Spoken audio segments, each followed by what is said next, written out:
Ajoute Emmanuel Valls. Depuis 1945, ils sont moins d'une dizaine en France à avoir obtenu la révision de leur procès.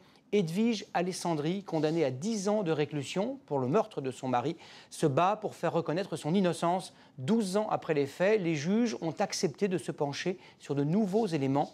Une lueur d'espoir pour ses proches qu'ont rencontré Dominique Lagroux-Sampère, Jean-Yves May et Linda Huré. L'audience n'aura duré que 5 petites minutes. Et son premier réflexe d'avocat, c'est d'appeler sa cliente. Edwige. À l'autre bout du fil, Edwige Alessandri. Ouais, vous m'entendez? C'est bon, hein?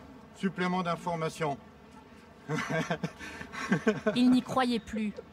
Les magistrats de la commission de révision viennent d'accepter de rouvrir le dossier, et pas n'importe lequel.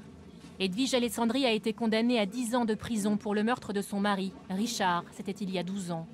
3 procès successifs avec à chaque fois le même verdict. Coupable. Richard Alessandri a été tué d'une décharge de chevrotine le 17 juillet 2000 dans sa chambre en pleine nuit. Sa femme, qui dort à ses côtés, et ses 2 enfants sont réveillés par la détonation. 4 mois d'enquête, puis un matin, l'épouse et les 2 enfants sont placés en garde à vue. L'un des fils, après 22 heures d'interrogatoire, accuse sa mère avant de très vite se rétracter. Des aveux qui pèseront lourd. Mais aujourd'hui, ce qui sème le doute, c'est la présence notamment de ces 2 mégots de cigarettes retrouvés sur place le soir du crime.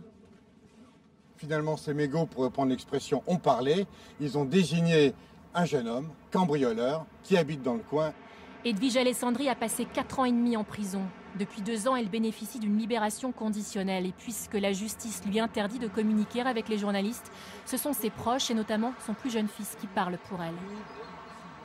Mon frère et moi, on a toujours été là, qu'on ira jusqu'au bout. Et puis enfin, là, d'avoir la révision, c'est une très bonne nouvelle.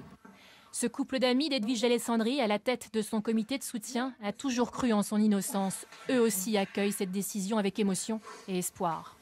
Une justice qui peut reconnaître peut-être s'être trompée quelque part ou avoir eu tort, c'est une justice à laquelle on peut faire confiance. Cette décision de la commission de révision est cruciale pour Edwige Alessandri, car désormais 2 magistrats vont reprendre point par point les nouveaux éléments du dossier. Ils vont mener une nouvelle enquête. Cela prendra du temps, peut-être des années, pour aboutir à une éventuelle révision de son procès.